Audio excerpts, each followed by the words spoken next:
অন্য কোথাও চলে গেছিলো, সেজন্য খুঁজে একটু খুঁজে পেতে একটু অসুবিধা হচ্ছিল। আমিও ভোটার স্লিপটা আনতে ভুলে গেছিলাম এবং সেই জন্য এটুকু দেরি হলো, ব্যাস আর কিছু। এমনি ভোট দেওয়ার পর কি হয় ওদের, এমনি ভোট দেওয়ার পর কি বলবেন? ভোট দেওয়ার পর কি বলবেন? দেওয়ার পর এইটুকু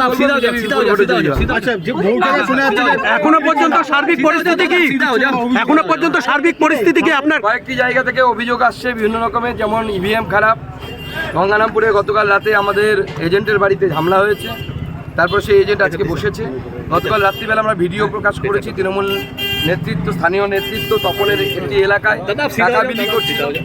এই ধরনের বিক্ষিপ্ত ঘটনা আছে। ইটাহারে হিন্দু ভোটারদেরকে, যেহেতু হিন্দুরা সেখানে মাইনরিটি, ইটাহারে হিন্দু ভোটারদেরকে ভয় দেখানো হচ্ছে।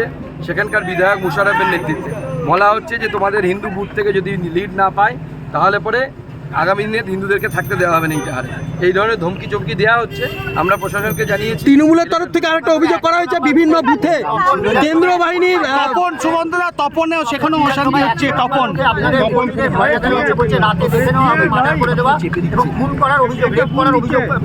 না তৃণমূল ভয় দেখাবে, এটা তো স্বাভাবিক। তৃণমূল তো রেপ করার এক্সপার্ট। সন্দেশখালীতে তো আমরা দেখেছি রেপ স্পেশালিস্ট আর কি, যেমন ডাক্তারদের লেখা থাকে না, চেস্ট স্পেশালিস্ট, অমুক কেউ হয়তো পেন স্পেশালিস্ট, কেউ হয়তো হার্ট স্পেশালিস্ট, তৃণমূল হচ্ছে রেপ স্পেশালিস্ট। তৃণমূল অভিযোগ করছে যে কেন্দ্রীয় বাহিনী অনেক বুথে হচ্ছে সাধারণ ভোটারদেরকে ভোট দিতে। দেখুন, কেন্দ্রীয় বাহিনী কিভাবে ভোট করাতে হয় জানে, কারণ ভারতবর্ষের অন্যান্য রাজ্যে কোথাও কেন্দ্রীয় বাহিনীর বিরুদ্ধে কোনো অভিযোগ আছে না। এখানেও যে অভিযোগটা আসছে সেটা রাজনৈতিক।